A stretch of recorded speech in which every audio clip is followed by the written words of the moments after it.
Using the Reseller Manager portal, you can also view the mailing lists from inside one of your client accounts. To do this, we just need to click on one of our clients. And from the Quick Links section at the bottom, we can click on Lists. This user's mailing lists will now be shown on screen. We can see all their folders on the left-hand side and all their lists in the middle.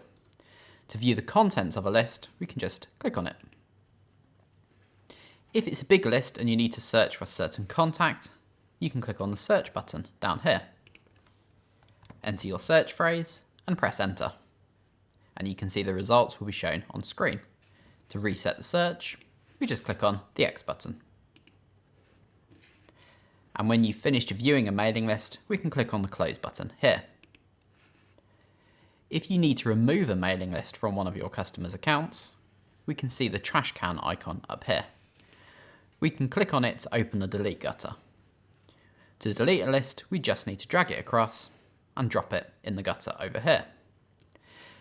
If you wish to delete more than one list, you can drag it across and add it to the list. When you're ready to run the delete, we click on Delete at the bottom. The software will now ask us to confirm our choice. If you're happy to do that, click on Confirm Delete.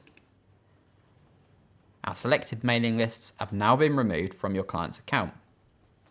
When you've finished viewing this section, we can click on the Close button.